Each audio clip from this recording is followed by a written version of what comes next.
Welcome to episode 125 of the Necronama.com.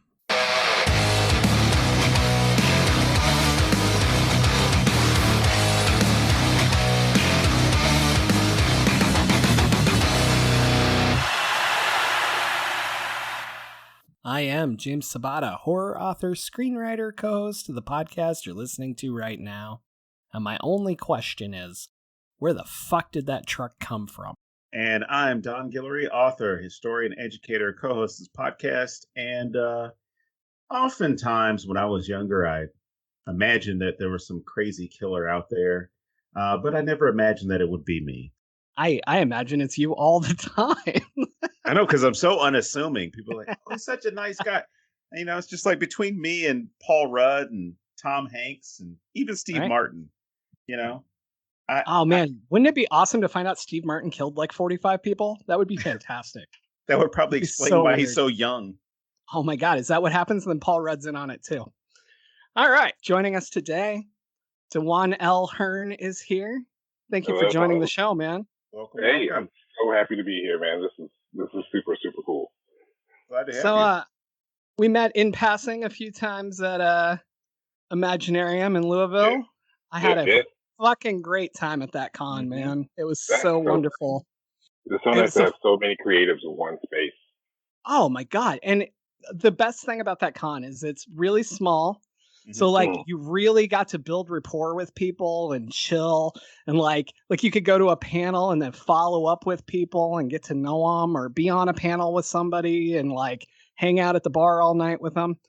Oh yeah, that was definitely the best part. I don't know if you guys caught any of the hotel parties afterwards, but it was authors do it right. I'll just say that. I'll just keep it that simple. Authors do it right. I'm just gonna throw out that anybody that had a suite there, thank you for some laughter. Oh yeah.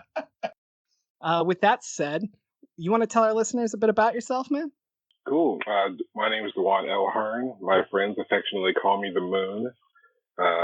That's always fun to introduce yourself to that. It's a lot easier for drunk people to remember, so I use it a lot. Father of 4, married, writer, blogger. Hope to have some good projects out to the public in the next year or so. Very cool, man. Hopefully they'll be out for Imaginarium and we can catch up there again. That's the goal. But yeah, great. No, you know, we were tweeting. I don't remember who started it, but between the three of us, somebody was tweeting about High Tension, and then I was like, Don's wanted to do this fucking movie forever. Let's do this. Did you? Okay, I thought it was you, but I wasn't positive where it started. I tweeted you. The gist of it was, you know how periodically you want to watch a horror movie, so you put it out there to your followers on Twitter, and you're like, hey, give me a suggestion. Well, I like to go through those comments and pick up some of the suggestions others give to others. I saw someone mention High Tension. I have an opinion of High Tension. And so me and someone else had talked about it. In the course of that conversation, I had messaged you or tweeted you, and I was asking, hey, have you guys ever covered this movie? And you're like, did Don send you? Did Don send you? He actually he's like, did you tell Dwan to like message me about High Tension? And I'm like, no. It was all me. But we're gonna do it. Oh, let's do it. Because I have an opinion. Don has wanted to do this movie for about 120 episodes now, and this is like episode 125 or something. I don't know. I'll figure it out by the time it goes live, and then that'll sound stupid. But so I was like, man, I feel like I'm being set up here, but I'm good with it. Right. Honestly, it would be a good time either way, because the movie is so great for like almost all the wrong reasons. We're gonna get into that for sure. Absolutely. So what was it about this particular movie that you're here today for? Is it the insanity of the ending? Is it how great it can be in places? Like, what is it about this movie? It is absolutely the ending and how it makes absolutely no sense. So the whole point of me, after I had that conversation with someone else, I really don't even remember who it was, before I had messaged you, I decided to sit down, watch this movie, and because I always had this opinion, but I'm like, okay, do I really have enough information to back myself up? I don't want to take the journey and take that step if I don't know the way. So I decided to watch the movie and take notes, and that movie took me 4 hours to watch. Wow. I stopped, paused, rewound, took notes, jotted down. I had an opinion, and I wanted to defend my position. I figured I could make a really good blog post out of this one, and I did. Okay. The Moon versus High Tension, and I defended my position on how great this movie is until you get to the end. To the ending, and you see the twist, the plot twist, ruins the whole thing. It ruins the whole thing, but I love it. So I'm going to let Don speak in a moment because I know he likes it more than I do. But mine basically came down to I read spoilers for almost everything. And this movie is the reason that I read spoilers for things. Because if I had gone in blind to this fucking movie and I had loved the first however long and then it hit, I would have burned the whole fucking place down, man. I would have been so mad. Because here's the key to me. The key to a good twist is that it strengthens everything that came before it. And like, I'm going to use the example of The Boy because I know people hate The Boy except for me. So it's a great example. If you watch The Boy and you hit the big twist and then you go back and watch The Boy, it changes the dialogue. It makes things mean different things. It adds so much character to the parents. And it just strengthens every fucking thing that came before it. And even if you hate it, that's great. It did what a good twist does, which is strengthen everything. This film, oh my fucking God, this film's twist, literally pulled down its pants and just shat all over everything that came before it. There you go. All right, Don, your turn. How dare you, sir? How dare you? No, I agree that I liked this movie when it came out because I remember the promotions for this movie, which this is the most violent movie of the year. Yeah. It like the promos and everything associated were just kind of just insane, right? Right. Even the image of Marie with the chainsaw or the rotary saw thing on the poster, I'm like, oh, this movie's gonna be kick ass, right? So I'm doing the same thing because I had to rent it because there was no place near me that was showing it at the time, and so it came out on video like a couple of months later. I watched it probably about 2 or 3 times, and I had that same impression the two of you had, which was I love everything up until when she gets in the car and starts chasing the van or the truck or whatever. Because then I'm like, wait a second, hold on, some shit don't make sense here. Because at least up to that point, some things could have worked, right? Right. You could have had this moment where, I don't know, like a lot of movies where somebody was dead the whole time, or they were actually imagining all this, or it was a dream, or any number of things could have happened, right? This one, they make such an effort to make you think that Maria's not the killer because she's witnessing all this stuff, or she's trying to hide. Like even that scene where she knows that there's a killer in the house and she goes through the bedroom that she's in and cleans everything up so that this person will not know that she's up there. Which I thought, the first time I saw it, I was like, oh, that's pretty smart. Then you watch it a couple more times, you're like, she's fucking covering up her tracks, like without knowing that she's, covering up her tracks from this killer or thinking she's covering up her tracks. But that twist at the end, in comparison to the setup to where you're thinking, okay, she could be a victim as well. He doesn't know that she's there, and she's able to sneak around because she's a small little college girl, sneaking around and staying out of his line of sight until the end. But yeah, this whole thing of she's actually the killer. She's imagining this big burly dude as the killer, which gets into all types of gender dynamics of we typically associate violent acts with men as a violent act being conducted by a woman. But then, from talking to James earlier and seeing some of the other comparisons, you can even get into the idea of this is an early 2000s movie. There's still a good bit of homophobia throughout the world. I mean, there's still homophobia, but how they turn this into a lesbian lust that turns into rage and jealousy that she has to now kill her family's friend. I'm sorry, her friend's family in order to get closer to her. Which I think, if you hadn't gone the route of inventing this killer and it was just bodies just keep showing up, like you don't know who's done it, what's going on, like you don't have the killer there, you can start speculating like what the fuck is going on. Then there's that moment where her friend Alex is like, you're the one who's been doing this the entire time. Then that would have worked. But inventing a killer that she's chasing and trying to rescue Alex from, it doesn't work when you get to the end. Either have the killer be some crazy serial killer guy that she has to get rid of, kill, or she and Alex kill together, or let her be the one without that, that metaphorical approach, which again falls apart. Definitely. Yeah, that would have worked so much better than what they did. It was such an easy fix. I mean, just like you pointed out, there's so many things you could have done.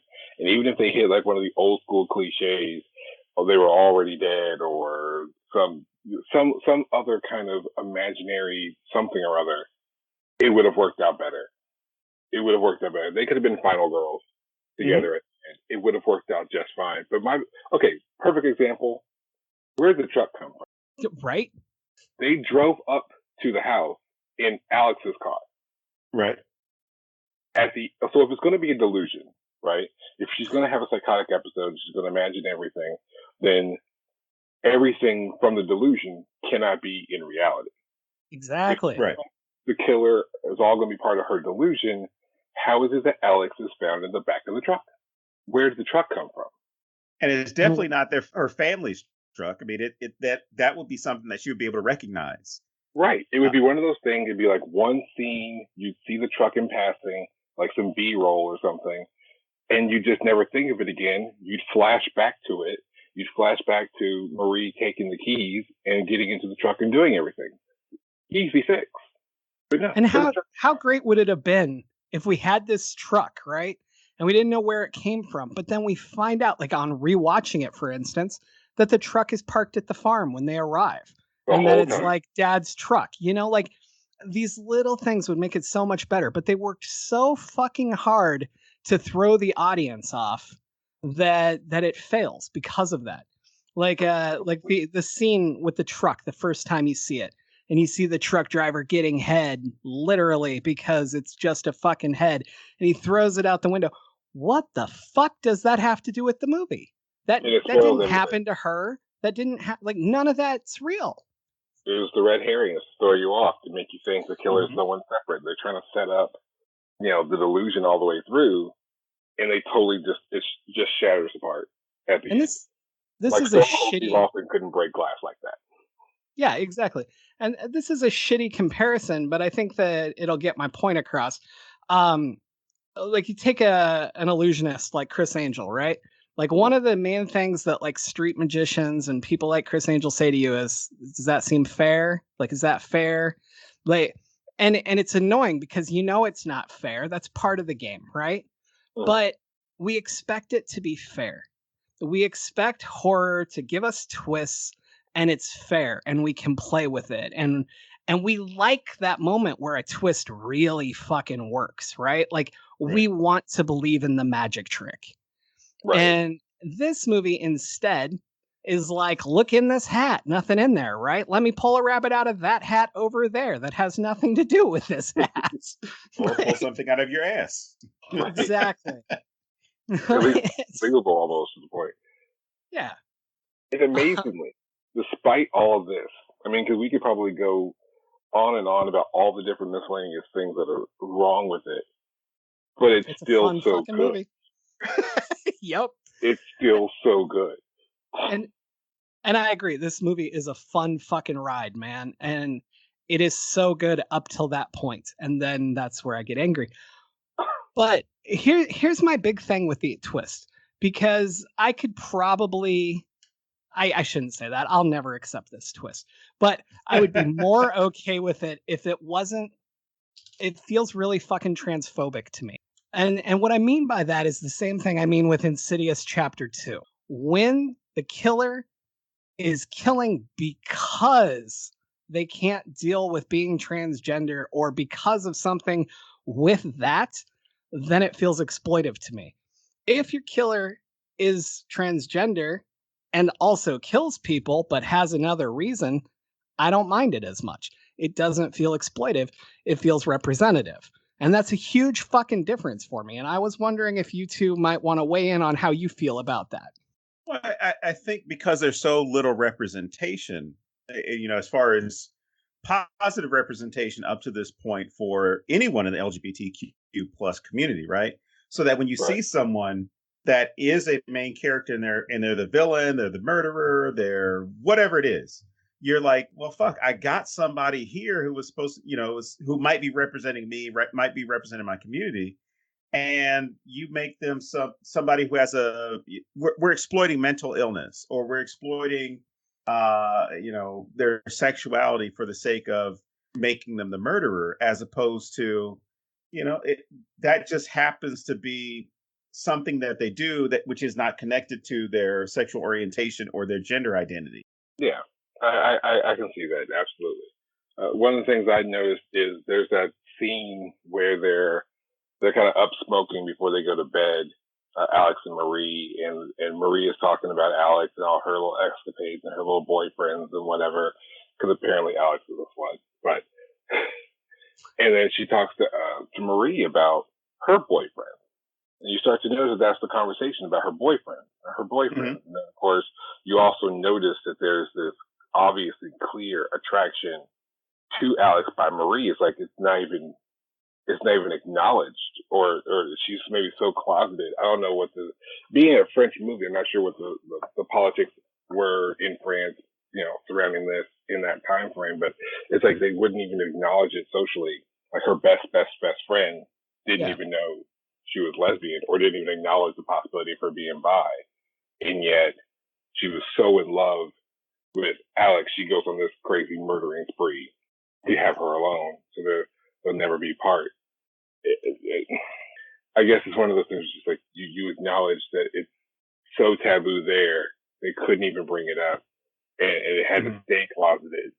That just, this is the negative effect of keeping things in and bottling up inside. And I guess as a representation standpoint, it's like you said, it kind of exploits LGBTQs. It exploits mental health, because it's just like, oh, we have to keep this, we're just going to go blow up and go crazy and lose our mind and kill everybody. It's a negative connotation on something that literally affects the common person here, there, and everywhere, every single day. Good, honest people deal with mental illness. Good, honest people love someone different than the taboo norm or whatever. More representation of that being commonplace is probably better than just having it be the reason and cause behind psycho killer in France. Yeah. Right. Well, and I mean, I've spent 20 years working with people with developmental disabilities, mental illness, different things like that. And I'm not at all comparing being transgender with mental illness. That's not what I'm doing here. But what I want to say here is I feel like horror has a very long history of feeding these terrible stereotypes about mental illness, right? Like, schizophrenia leads to murder, blah, blah, blah, and we all know examples of that. We've all seen thousands of movies with that shit. And I feel like that's what happens with things like this. And that's why I have such an issue with the catalyst being that I'm LGBTQ or whatever. Like, that's why I have an issue with it, because I feel like it feeds these negative stigmas. Yeah, and I'm a lesbian or I'm bi and I can't get this woman that I want. Now I'm going to go crazy and kill her entire family. Yeah, exactly. Yeah. And I mean, the fact that we get a physical as far as the movie is concerned, not in reality, a physical manifestation of a man for that aspect of her psyche, like that's sort of what I mean when I say this is transphobic to me. It's not that she's actually trans, it's that this piece of her can only be defined with a male physical body, and that's why I feel this movie is transphobic, because it's saying if I gave in to every desire and I was this man instead, then I can't control that and it's terrible. And that's, again, these are my personal feelings. Maybe I'm overreading it, but that's what bothers me. Well, you also see that when the killer, right, Lecue, has this moment where he's in the front of the car, or front of the truck or van, and Alex and Marie are in the back of the van, and Marie is sitting there telling Alex, "Hey, calm down, don't worry, we're not like all the other girls that he's taken." And I'm sitting there like, how the fuck do you know about all the other girls that he's possibly taken? Because you don't see the pictures of the other girls until the camera shows him with the razor cutout picture of Marie that he then licks and sticks with the other women. And so after watching and rewatching this, it further goes into this, or delves into this repressed sexual desire, repressed sexual acknowledgement and attraction, of how in how Marie has had to suppress or deny her sexual orientation or sexual desires because maybe she is closeted, because she hasn't talked to, she definitely doesn't seem as though she's talked to Alex about any of this stuff. Right. And when you see those pictures, you think, are these all people, not necessarily that Maria, but people that she had been attracted to, but she had killed off contact with them because she was never able to get close to them, or somebody that she was attracted to, but there was so much physical distance between them. There's somebody she fantasized about, or somebody who just crossed her mind, or she had come into contact just through a rare meeting, that these were opportunities for her to become who she really is, not the killer, but who she really is as far as her sexual orientation and identity. And it went nowhere. I couldn't help but wonder, like, are these other girls imaginary? And I can't decide either way. And my reasoning is, on the one hand, it totally makes sense if she's made up this serial killer and, like, so he has a backstory with these women and stuff. But when you see her fucking kill people, does she seem like this is the first day? No. I mean, look at the bookcase. And let's not even comment on the fact that she's 80 pounds. This bookcase death is fucking great, right? I love this death. Mm-hmm. And but that's not somebody killing their first victim. They don't think, hey, I'm going to put his head between these two pieces of the staircase. Then I'm going to run a bookcase up against it and decapitate him. That's not a first kill. Expert level right there. It was expert level. It was beautiful. It actually was a great scene. I was like, I would have never thought to do that. This is expert level murderer status. Jason Voorhees is sitting in the corner taking notes. Right. I wanted to ask, did you think that, like, the pictures of the other girls from the dashboard, we're obviously looking at the truck as being sort of that manifestation of her psyche. Could that have been the other girls she liked and couldn't acquire because she was so closeted? I like and that. that's what I'm leaning towards.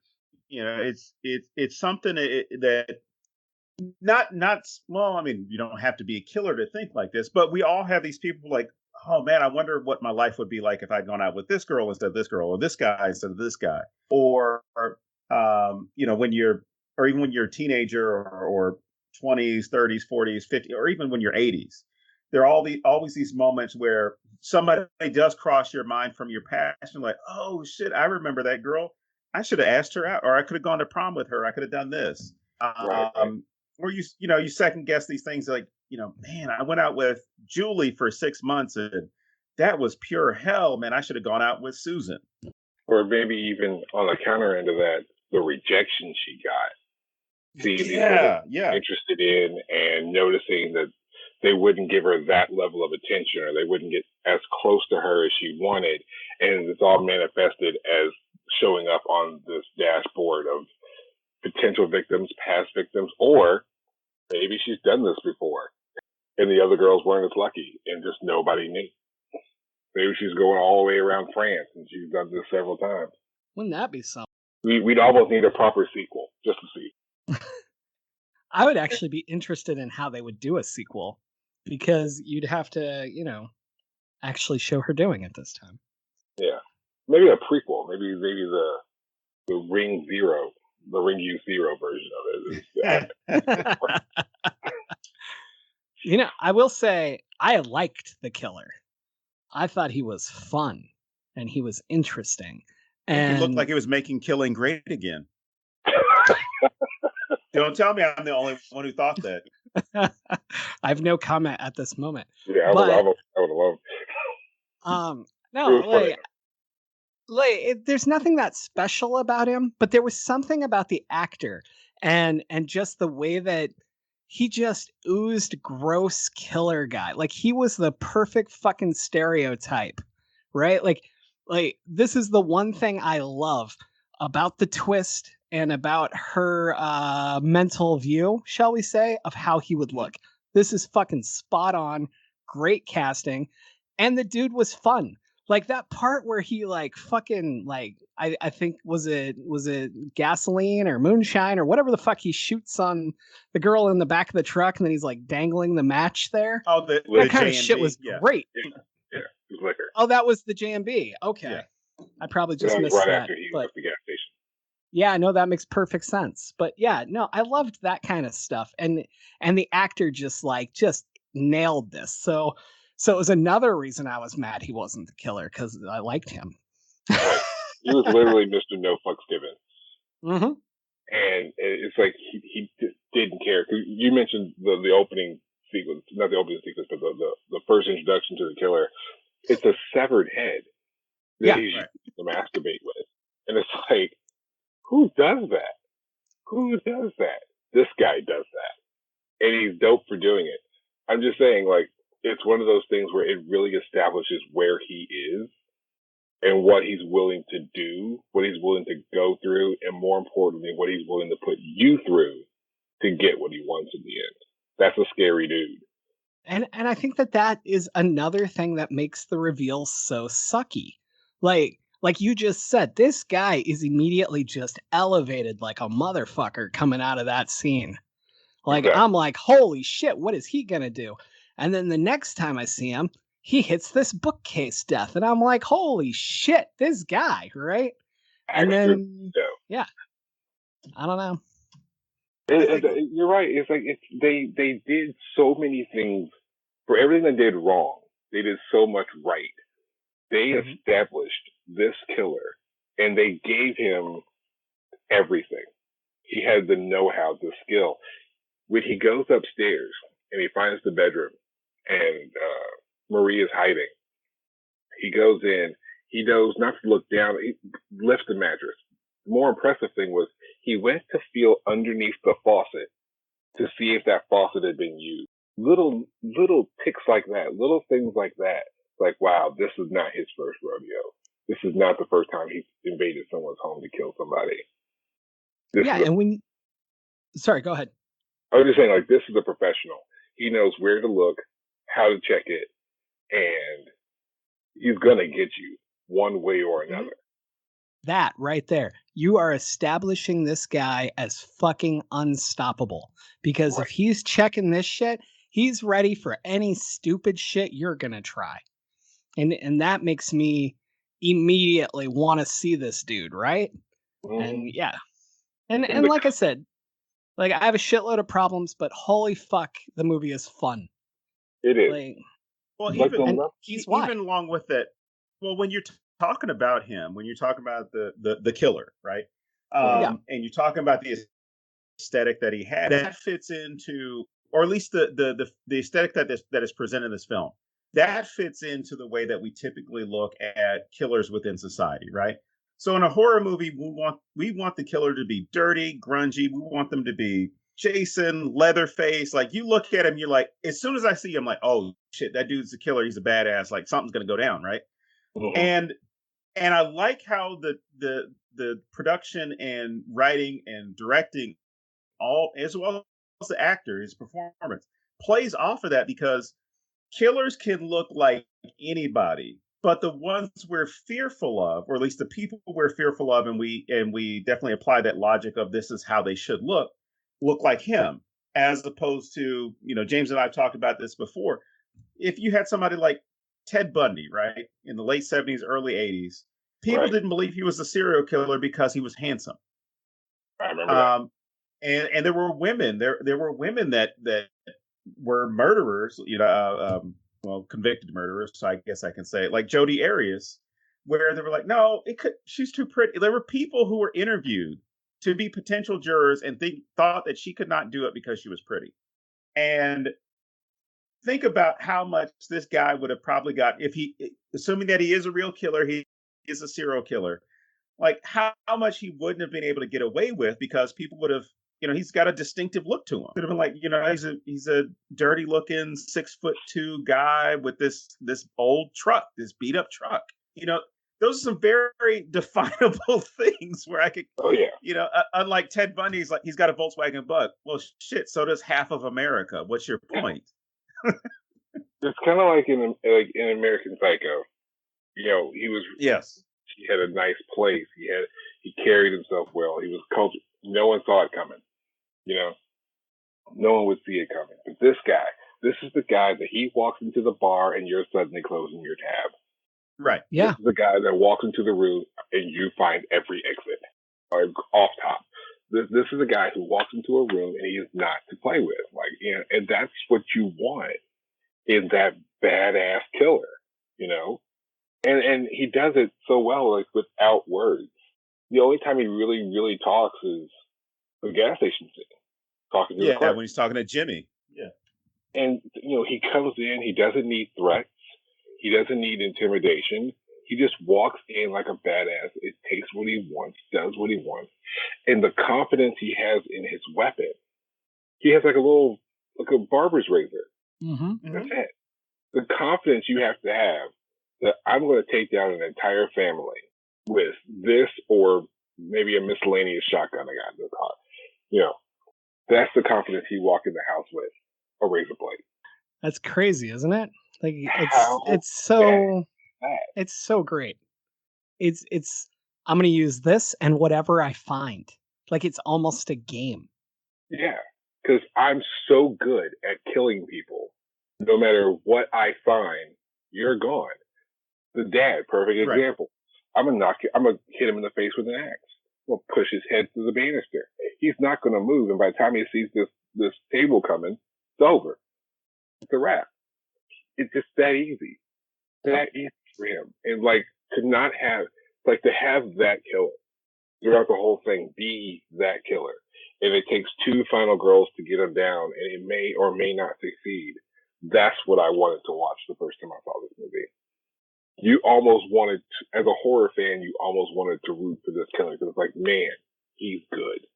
Definitely. And honestly, the way this film should have ended, I mean, one of the ways it could have ended and should have ended, one of them sacrificed themselves for the other, right? So if it's really about Marie being closeted, insecure, whatever it is, right? She sacrificed herself, and as she's dying, we get one of those moments where it's like, it confesses her love, or just says, I love you, or I did this because I love you. She doesn't even have to say like, I'm in love with you, I have all these thoughts about you, whatever. Alex could sit there and say, why'd you try and save me? You're gonna die because of this, because you're bleeding everywhere. It's because I love you. And you don't have to go any further than that. I mean, you don't even have to say that. It could just be understood by the audience of like, yeah, this is somebody she's somewhat attracted to, has feelings for. We don't have to say it. You can kind of understand it, just like with It Chapter 2 with I forget the character's name. But with the two friends, where the one kid definitely has an attraction to his friend, but he goes through his whole life where he's like, I can't admit this to anybody. But in the end, there's this subtle nod to, he didn't see him as his friend. He saw him as somebody that he actually loved and cared for. And I think that would have been a good way to go with it. It would definitely been a whole lot better than. So, what do you mean he's dead? It's you. You're the one doing all this. Okay, right.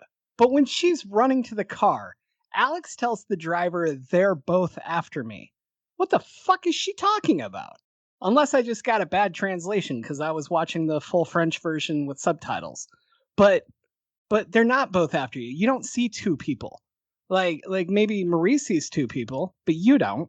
So what are you talking about? They're both after me. I had the English dubbing. I had the English dubbing, and I didn't hear that part. Interesting. Okay. If you ever watch some of these films I've watched, I've had the English dubbing and subtitles on. I like to read those captioning, and I noticed that sometimes those translations don't even match themselves, like each other. Yeah. So sometimes it's just sometimes the way things get translated by how that goes. But at the same time, I wouldn't be surprised if that's the actual translation because of how crazy this movie is how much it doesn't work. Well, and I mean that went back to me feeling that it was cheap because I was like you threw that in for the audience to keep throwing us off, and so like if it's not in your version, that's more fascinating to me.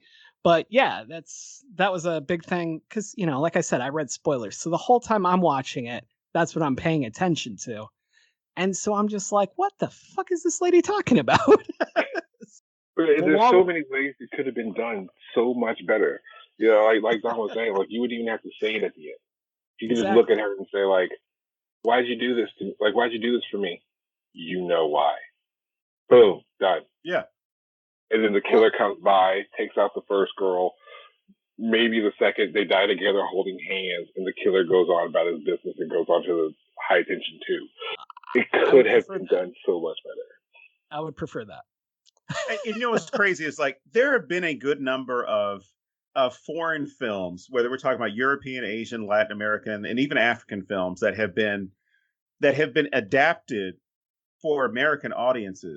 And I'm not a big fan of reboots or well, I'm not a big fan of reboots, but I am a fan of adaptations. So this is one of those movies where I think if you get the right studio behind it, or even just keep the same studio as far as the American production side that made sure that it was distributed here, you get them involved and you're looking at a different film. And there's so much more, considering this has been 16 years since this film came out, that you could get into. I mean, you could have it as well, shit, you could have it at American college campus at a sorority. I mean, there's so many things that could be done. It could easily take place in Iowa. Iowa is very similar to the farmhouse setting, right? Or Kansas. You could have it in Midwest United States. It could work. I don't like remakes. It bothers me when movies get remade. I would be perfectly happy if someone was to take up the mantle and remake this movie. Wow, that says a lot. I would need such a big change that for me it would just be make a new movie. Because I need this to not be about the struggle with defining yourself. Mm-hmm. Because again, it feels exploitive to me. So I would either need a change of motivation or I would need such a huge change that the thing I will say is I would love to see, I don't know who the writers were or whatever, I'm not targeting them exactly, but I would love to see what else they have done with crazy kills in films if they've done anything. So anybody who knows that out there, tweet me up. Let's see this shit. I mean, I'd love to see it. And I can't blame the French. Their kills are great. I can't blame the French because the French did Martyrs. Oh God, Martyrs is like my insane. Favorite. It's gonna be my favorite horror movie. Probably my top 3. Nice in horror, and that movie also had an element. It has a lot. If anyone's never seen Martyrs, oh boy, yeah. There are so. If you were to sit down and watch it the way you watched this, taking notes, I think you'd be there for 7 or 8 hours. I would almost force myself to do it, minus the fact that I would quit halfway through it. Now I've seen Martyrs. I've seen Martyrs plenty of times, but I don't even know. There's wow, I can't even process Martyrs in its entirety, because there's a level where the movie goes in one direction and is going, and you're like, oh, it's doing this. And you have that same sort of victim of mental torture. Again, okay, so in quick, it starts off with a young child who has been kidnapped. She manages to escape. Years later, she wants vengeance on the people who hurt her, and she is mentally affected, and so she's having a similar mental episode. Is why I brought it up. She's having a similar mental episode as Marie, but Martyrs takes a whole turn after that. But at the same time, you get to look back in Martyrs, and I forget anybody's name, but you get to look back in Martyrs, and you get to, like you said, rewatch the movie and see where these twists, and you realize it was just in her head. You get to see how that happened, and it makes perfect sense. So you can do the issue is in her head and do it right and make a great movie. This movie just missed the mark altogether. And it is kind of like they wanted to say, well, let's just do a mental health thing or a mental illness thing and throw it in there as a twist. And it does, now more and more I think about it, it does seem very exploitive. And the thing that I'll say to devil's advocate myself here is it's very important to remember when this is what, 2003? Is that right? Yeah. Like this sums up the era at the time to me. It does. I don't think that this same film gets made today. I think it's there's times that we have to stop and look at the environment it was made in, and that doesn't make it okay. It doesn't make it non-exploitive. It doesn't mean that it doesn't hurt people today, whatever. It just means it is what it is, and there's some shit we have to just go, yeah, that's there, and now we deal with it. It's the subject of its environment, in a sense. Exactly. Yeah. Well, it's also understanding the people who had the power to make it might not have been as aware of the issues because they were so more concerned with, hey, here's a cool story we want to tell, and not thinking about how things could be portrayed. Even if you're going to talk about horror comedies themselves, there's a lot of stuff that you go back to and you're like, I mean, not compared to this, but there are things, well, hell, I'll compare it. There are things that you can go back to in horror comedy, drama, whatever, that make you cringe 10 times more than anything in this film. And I'm talking about even the violent kills, like just the way that they approach certain things, and certain topics, even the language changes as far as what's okay to say and what's not okay. As far as us understanding what those words mean to certain communities. Because I had to, my daughter was reading Freaky Friday over the summer, and the R word comes up, and I said, no. When you see that word, just bleep it. Do not say that word. That's not okay, because especially the way that it's being used. If we're talking about somebody who has that condition, the medical condition, then we're talking about a medical identifier. But I'm like, that's being used as a slur against someone and their intellect, so we're not going there with that. So it's just funny where she would read something out loud and then she goes, "He's such a beep," and I'm thinking like she's literally beeping it while she's. Oh, that's awesome.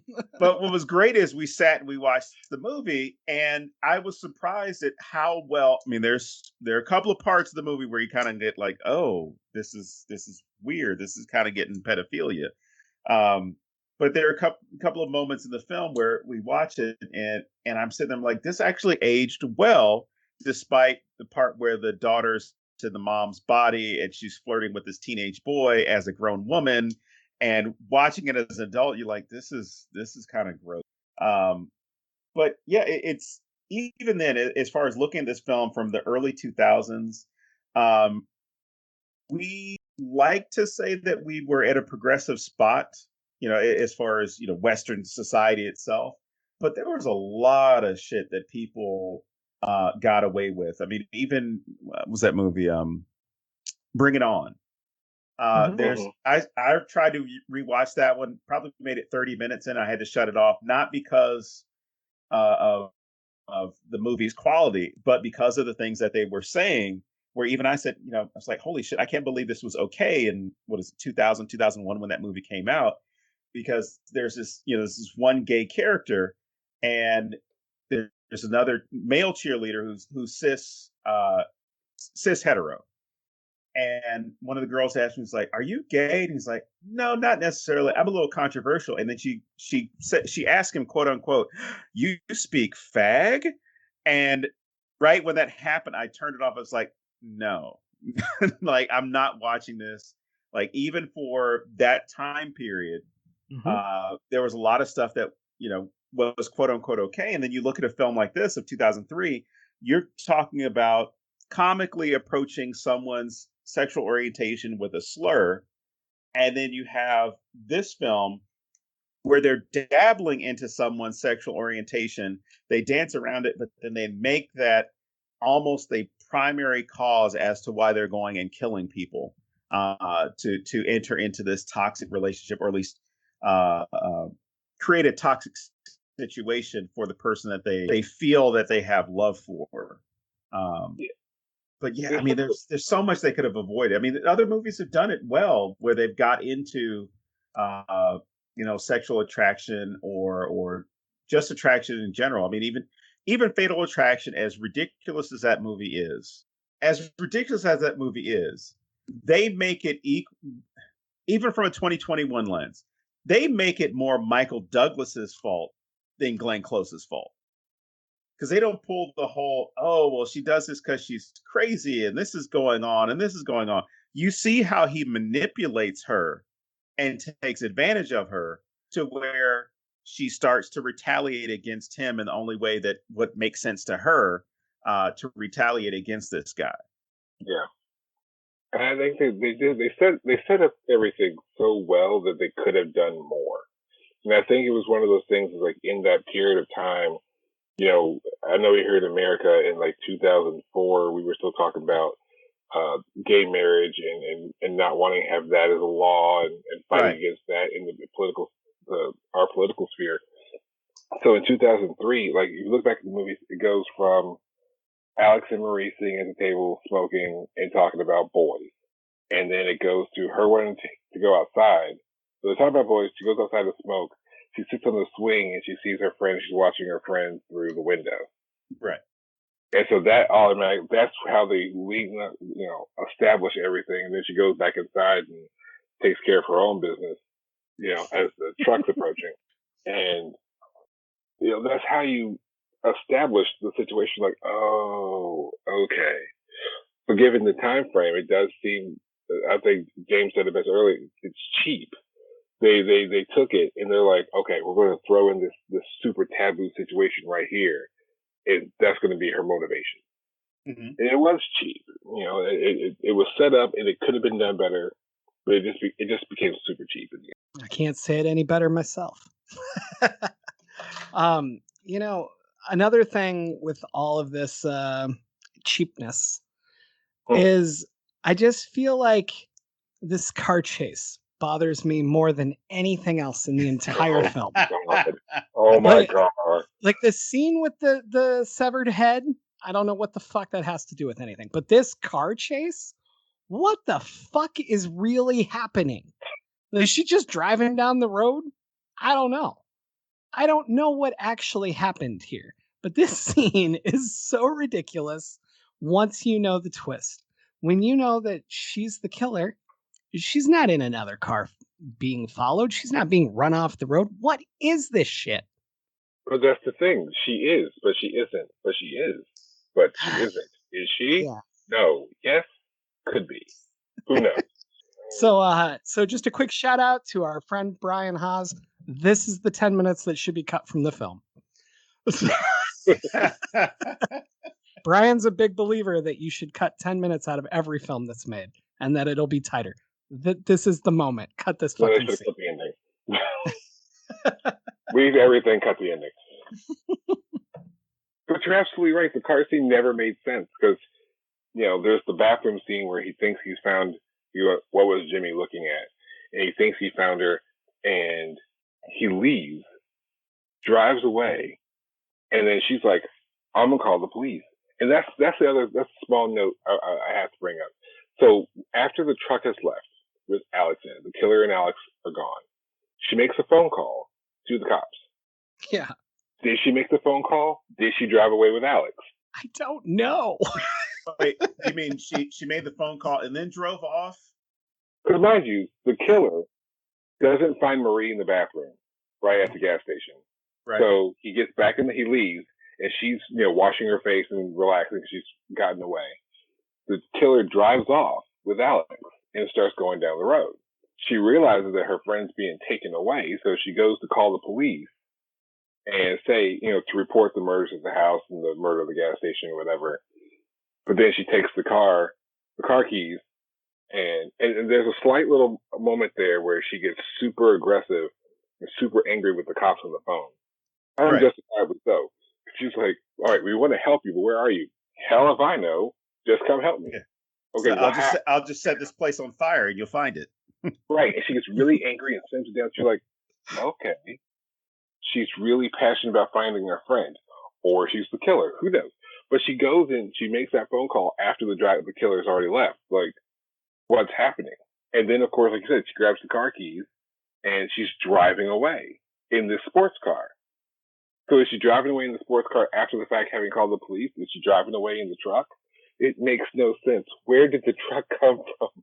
None of it makes sense to me. I don't understand what happens at this point. All I know is that they were just fucking with the audience and that it's completely unfair and cheap.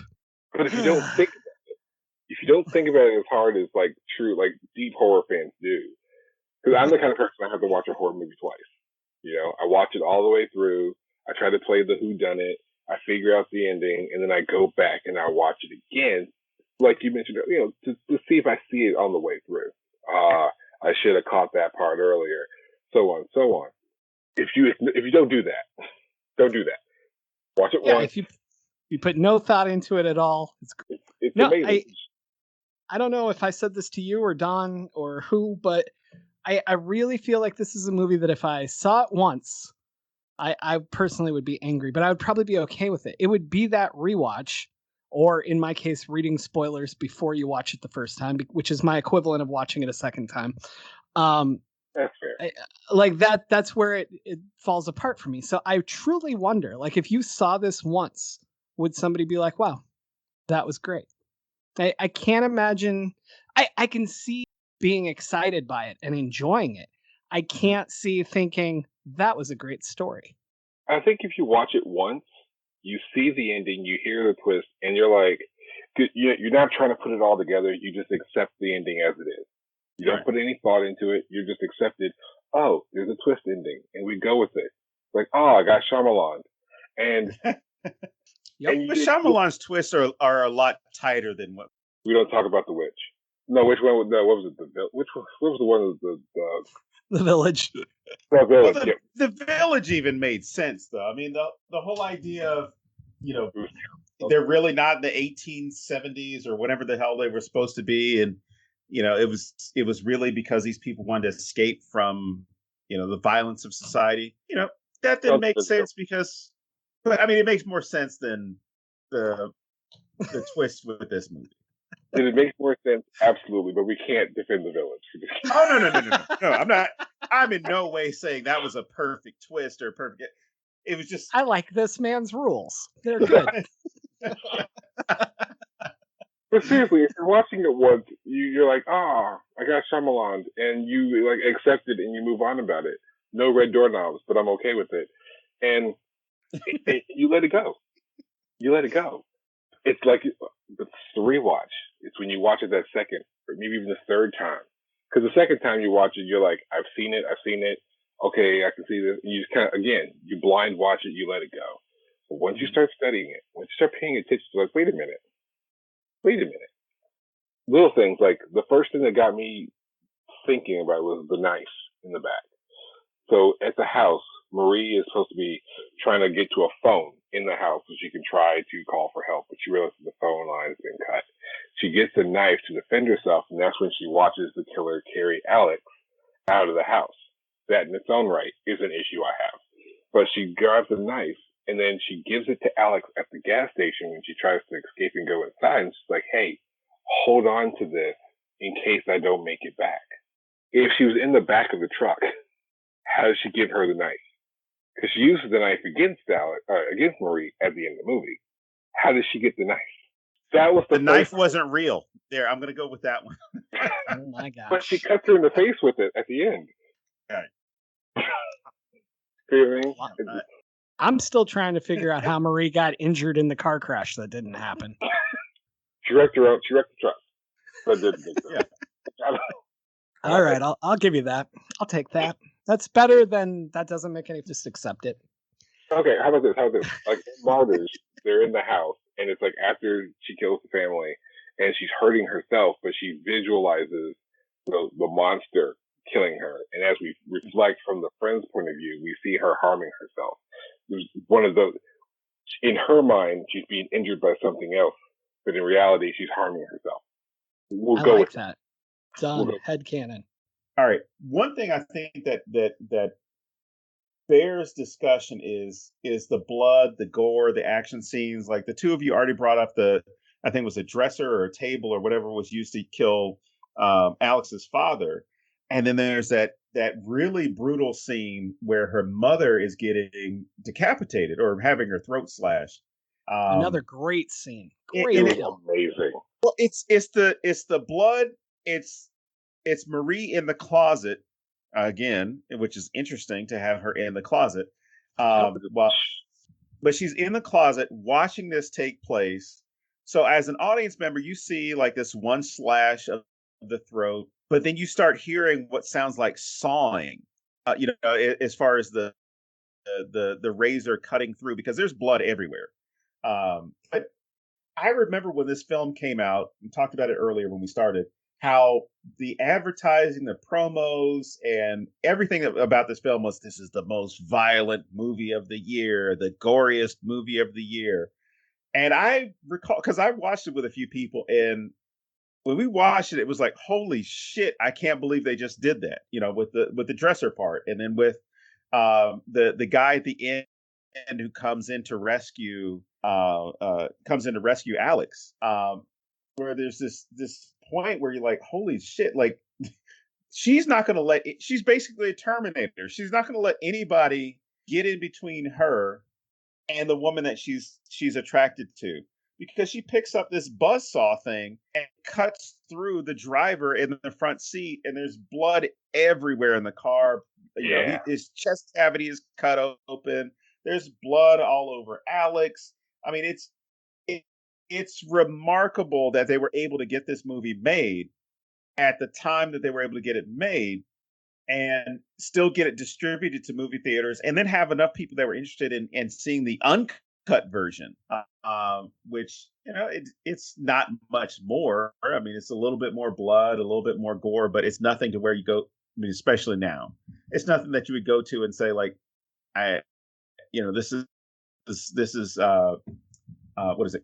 Cannibal Holocaust, where you sit there and you're like, why the hell did you make this? Why did you? I have popped that question. What do the two of you think about movie? I mean, at least looking back on this film, coming out in 2003 and even up till now, I mean, what did you think about the use of the gore or the necessity of the gore in this film to help, I guess, drive the horror, but also in a way kind of drive the story?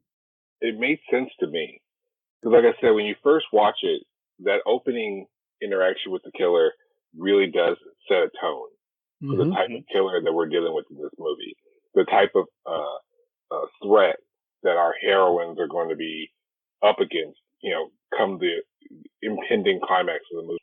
And I think that this just, as you see how brutal all the kills were, especially in the house, with and the effects were done pretty good. If you watch it, when he goes for the mom, there's at least one little scene of like the throat, the head, like the neck breathing, like the whole slit neck breathing, which added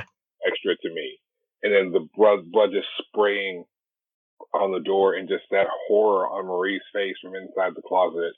And, just, and of course, it's when they do it. That one was so brutal. The mom and dad were so brutal, but the little brother, yeah, was so subtle in comparison. All it did was they showed them going out into the cornfield, and without showing anything, you hear a gunshot. right. Nothing And then that later, would show kid. you see the body for a half second laying there with blood on the back, and that's it. That's it, and that's in the dark outside. Yeah, absolutely. So I don't know if it just had to do with a French standard, where it had to do with a child, because there are top levels of brutality. You mentioned the car at the end. We mentioned the dad. We mentioned the mom. These top level, Jimmy. These top levels the dog. of brutality. But the dog. The dog is. The dog. I know I'm setting you up. I know I'm setting you up, Don. But the dog got to me, and I'm usually the guy that I'm not okay with it, but I'm just fine with it, right? And as soon as I saw the dog and I knew what movie I was in, I was like, no, not the dog, not this time, not today. It sets up this killer. It does. It absolutely does. But I was going to say, even the dog, as fast as it is more graphic than the kid. Yeah. And I guess maybe it's just a French standard, because some people, you have, you guys have all mentioned you're having children, and I know that the idea of, I don't even want to say it out loud, but you know what I'm saying? Yeah. It's hard. It's tough. But, watching having the grown-ups in a horror movie is fine. I can watch that all day. But that's a kid. That's not the kid. And I watched that restraint, and I noticed that restraint in the movie. But I think the violence was necessary to establish who we're dealing with, who the killer is, what he's willing to go through. If he's going to get you, he's going to get you. And he's going to make it messy, because that's what he wants to do. It just shows how sick and brutal this guy is, which is why I hate the fact that they ruined it. They made it, they just shifted the credit to someone else. I'm like, no, the killer should have been this brutal, badass, nothing stops this tank killer. Right. And I think the violence really, really upped that. How graphic the violence was. We just send that message home, which makes it even worse when they take it away from us at the end. I just want to add that I don't believe that this girl could have taken out this dog. This is not a little Pomeranian that we're talking about here.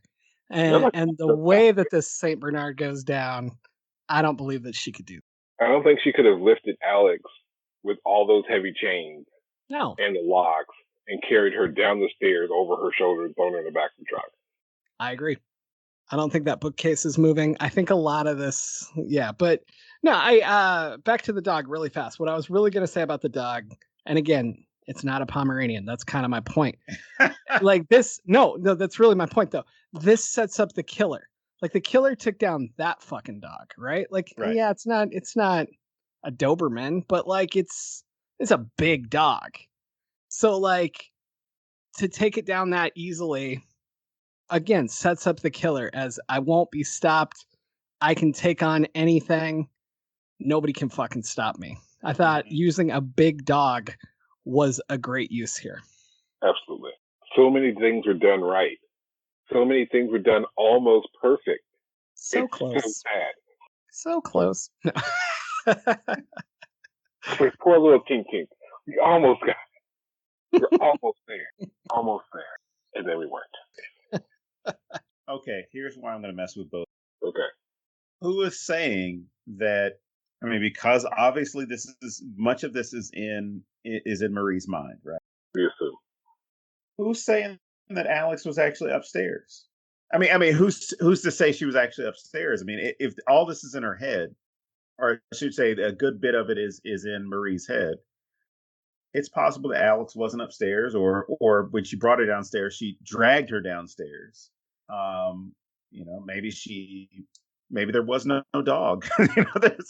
But but again, that's one of those things where that twist at the end really messes with so many things. Like, like James even said, odds are she's probably not going to be able to take out the dog. She's not going to be able to hoist, Alex over her shoulder like it's nothing. It makes you question like what really happened. Because we get the glimpse of that when the police are looking at the video footage in the gas station. We get the reality of her attacking Jimmy in the gas station as opposed to the killer attacking Jimmy in the gas station, which is, the scene that we all get to see where he attacks him. Jimmy is stomach down, and then he just steps on him to like grind in the glass and everything that's God, that was there great. on the ground. Oh, the crunching was awesome. Oh yeah. Kudos to the sound effects guy. I mean, it was. I see. This is the thing that bothers me about the movie, and both of you hit it. So much is done so well, you feel as though you're shortchanged because of where they ended. If you had ended it, let's say Jimmy calls the police. Let's even throw it there. Like Jimmy notices something's weird with this girl. He calls the police, and I don't know. They actually show up and find that Alex is in the trunk of a car that Marie has taken from her parents' house, right? Or she happens to be in the trunk of the car that they drove out there in.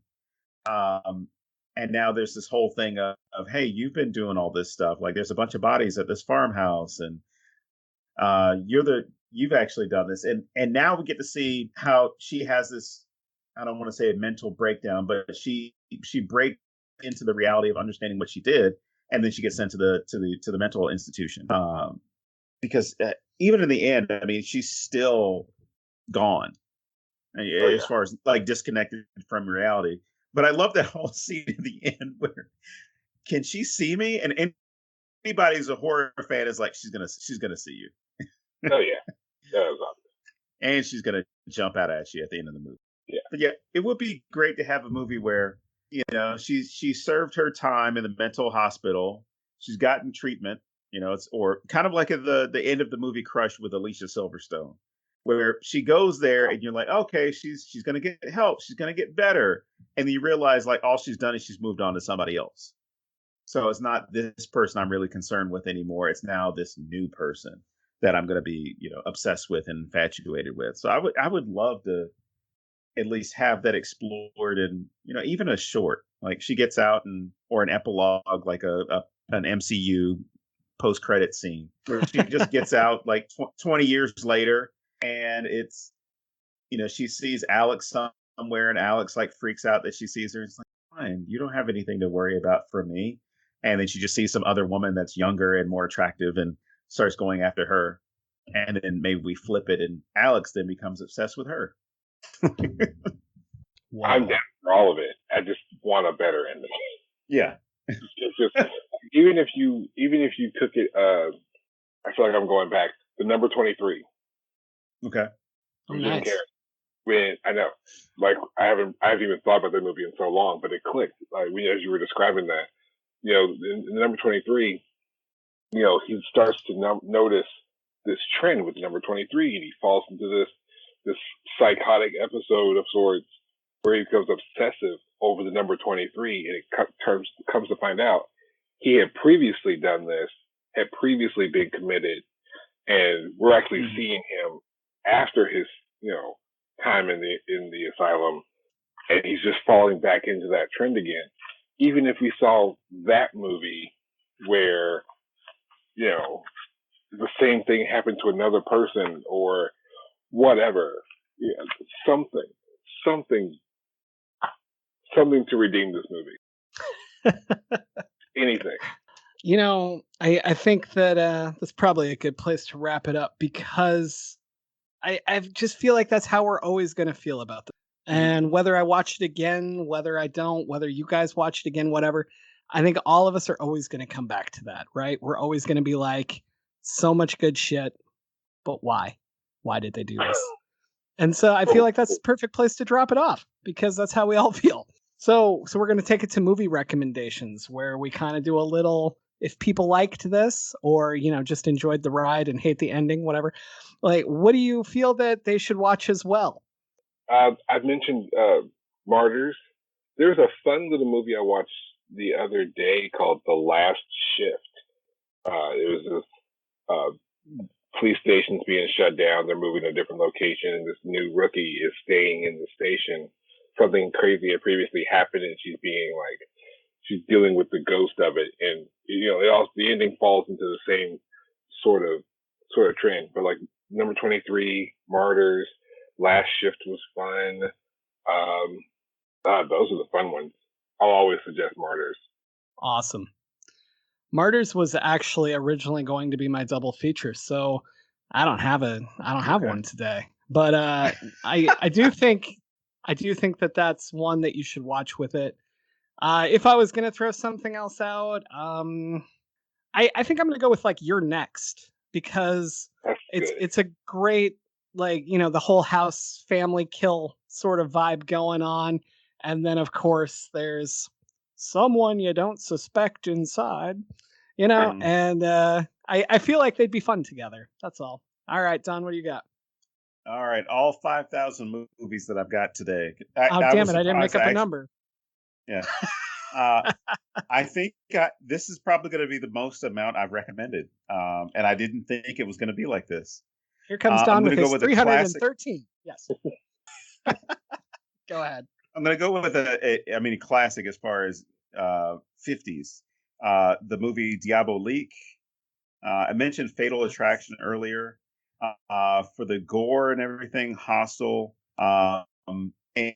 And as far as Spanish language, there's Veronica, which came out a few years ago. Not necessarily in the same trend, but as far as like some good European horror films. The Bar is another Spanish language film.